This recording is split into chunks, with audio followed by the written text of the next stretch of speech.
ಅದಕ್ಕಾಗಲ್ಲ. D K Shivakumar ಅವರೇ, ನಿಮ್ಮ ಸಿಸ್ಟರ್ಗಳನ್ನೂ ಸ್ವಲ್ಪ ಹುಡುಕಿ ಅವ್ರನ್ನೂ ರಕ್ಷಣೆ ಮಾಡಿ. ಇವತ್ತು ಅವರ ಪ್ರಚಾರದಲ್ಲೇ D K Shivakumar, D K Suresh ಅವರ ಪ್ರಚಾರದಲ್ಲೇ ಪಾಕಿಸ್ತಾನ ಜಿಂದಾಬಾದ್ ಅಂದಿದ್ದಾರೆ 3 ದಿನದಿಂದ.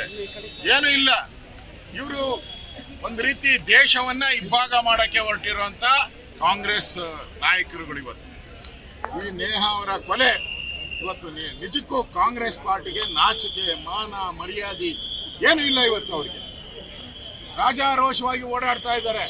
ಬೇರೆ ಯಾರಾದ್ರೂ ಮುಖ್ಯಮಂತ್ರಿ ಆಗಿದ್ರೆ ಸಿದ್ದರಾಮಯ್ಯನವರೇ ರಾಜೀನಾಮೆ ಕೊಟ್ಟು ಹೋಗ್ತಾ ಇದ್ರು. ನಿಮ್ಗೆ ಆ ರಾಜೀನಾಮೆ ಕೊಡಕ್ಕೂ ಮಾನ ಮರ್ಯಾದೆ ಇಲ್ಲದಕ್ಕಂತ ಅಧಿಕಾರದಲ್ಲಿ ಮುಂದುವರಿಯುವಂತ ಕೆಲಸವನ್ನ ಸಿದ್ದರಾಮಯ್ಯನವರು ಕಾಂಗ್ರೆಸ್ ಸರ್ಕಾರ ಮಾಡ್ತಾ ಇದೆ. ಇಡೀ ರಾಜ್ಯದಲ್ಲಿ ಒಂದು ರೀತಿ ಭಯೋತ್ಪಾದನಾ ಚಟುವಟಿಕೆ ನಡೀತಾ ಇದೆ.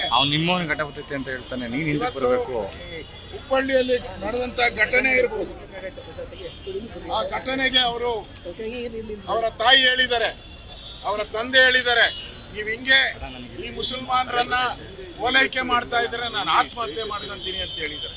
ಬೇಕಾ ಸಿದ್ದರಾಮಯ್ಯನವರೇ ಇದಕ್ಕೆಲ್ಲ?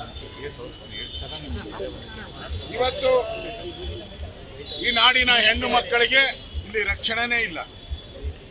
ಈ ನಾಡಿನ ಹೆಣ್ಣು ಮಕ್ಕಳಿಗೆ ಇವತ್ತು ರಕ್ಷಣೆ ಇಲ್ಲ.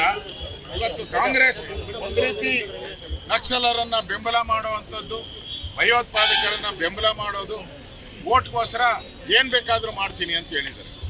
ಇವತ್ತು ಏನು ಚೊಂಬನ್ನ ಘೋಷಣೆ ಮಾಡಿದ್ದಾರೆ, ನಾವು ಅದನ್ನ ಇವತ್ತು ಕೌಂಟರ್ ಆಗಿ ನಾವು ಕೂಡ ಒಂದು ಮಾಡಿದ್ದೀರಿ ಘೋಷಣೆ. ಅಂದ್ರೆ ರೆಡ್ ಸಿಂಬಲ್ ಇದರಲ್ಲಿ ಹಾಕಿರ್ತಾರಲ್ಲ, ಎಲೆಕ್ಟ್ರಿಕ್ ಕಂಬದಲ್ಲಿ ಮುಟ್ಟಿದ್ರೆ ಎಲೆಕ್ಟ್ರಿಕ್ ಕಂಬ ಟ್ರಾನ್ಸ್ಫಾರ್ಮರ್ ಹಾಕಿದ್ದೀರಿ. Danger danger danger. ಕಾಂಗ್ರೆಸ್ ಬಂದ್ರೆ ಡೇಂಜರ್, ಕಾಂಗ್ರೆಸ್ ಬಂದ್ರೆ ಕೊಲೆ, ಸುಲಿಗೆ, ಹತ್ಯೆ, ಕಾಂಗ್ರೆಸ್ ಬಂದ್ರೆ ನಕ್ಸಲಿಟ್ ಪ್ರಾರಂಭ ಆಗ್ತದೆ, ಕಾಂಗ್ರೆಸ್ ಬಂದ್ರೆ ಭಯೋತ್ಪಾದನೆ ರಕ್ಷಣೆ ಆಗುತ್ತೆ, ಕಾಂಗ್ರೆಸ್ ಬಂದ್ರೆ ಬರಗಾಲ ಬರುತ್ತೆ, ಕಾಂಗ್ರೆಸ್ ಬಂದ್ರೆ ಬರಗಾಲ, ಕಾಂಗ್ರೆಸ್ ಬಂದ್ರೆ ಕರೆಂಟ್ ಇಲ್ಲ, ಕಾಂಗ್ರೆಸ್ ಬಂದ್ರೆ 10 kg ಅಕ್ಕಿ ಕೊಡ್ತೀನಿ ಅಂದ್ರು, ಅಕ್ಕಿ ಇಲ್ಲ. ಒನ್ಲಿ ಅವ್ರು ಕೊಡೋವಂಥದ್ದು ಎಣ್ಣೆ ಎಣ್ಣೆ ಎಣ್ಣೆ ಎಣ್ಣೆ ಬಿಟ್ರೆ ಇನ್ನೇನು ಕೊಡಲ್ಲ ಅವರು. ಆ ಪರಿಸ್ಥಿತಿಯಲ್ಲಿ ಇರುವಂತ ಕಾಂಗ್ರೆಸ್ ಇವತ್ತು ಈ ನೇಹಾ ಹತ್ಯೆಯಲ್ಲಿ ಅಪರಾಧಿ ಸ್ಥಾನದಲ್ಲಿ ನಿಂತಿದ್ದಾರೆ. ಅಪರಾಧಿಗಳು ಇವತ್ತು ಕಾಂಗ್ರೆಸ್ ಪಾರ್ಟಿ. ಕಾಲೇಜಿನ ಕ್ಯಾಂಪಸ್ಗಳು ಸೇಫ್ ಇಲ್ಲ ಅಂದ್ರೆ ಇವತ್ತು ಈ ಸರ್ಕಾರ ನಡೆಸ್ತಾ ಇರುವಂತಹ ಕಾಂಗ್ರೆಸ್ ಒಂದು ರೀತಿ ಕರ್ನಾಟಕವನ್ನ ಗೂಂಡಾಗಳ ರಾಜ್ಯ ಮಾಡಿದೆ. ಯಾವ ರೀತಿ ಹಿಂದೆ ಲಲ್ಲು ಪ್ರಸಾದ್ ಯಾದವ್ ಇದ್ದಾಗ ಬಿಹಾರದಲ್ಲಿ ಗೂಂಡಾ ರಾಜ್ಯ ಇತ್ತು, ಅದೇ ರೀತಿ ಸಿದ್ದರಾಮಯ್ಯನವರು, ಡಿ ಕೆ ಶಿವಕುಮಾರ್ ಸರ್ಕಾರ ಕರ್ನಾಟಕದಲ್ಲಿ ಗೂಂಡಾ ರಾಜ್ಯ ಮಾಡಿದೆ. ಒಂದ್ ರೀತಿ ತೊಗಲಕ್ ದರ್ಬಾರ್ ಮಾಡಿದೆ.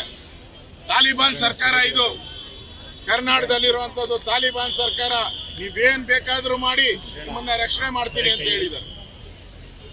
ಮುಸಲ್ಮಾನ್ ಭಯೋತ್ಪಾದಕರು ಏನೇ ಮಾಡ್ಲಿ ಅವ್ರನ್ನ ರಕ್ಷಣೆ ಮಾಡ್ತೀರಿ, ಅವರ ಕೇಸ್ಗಳನ್ನ ವಾಪಸ್ ತೆಗಿತೀರಿ. ರಾಮೇಶ್ವರ ಕೆಫೆ ಏನ್ ಹೇಳಿದ್ರು ಅವರು? ಇದು ಹೋಟ್ಲ್ ಗಲಾಟೆ ಅಂತ ಹೇಳಿದ್ರು.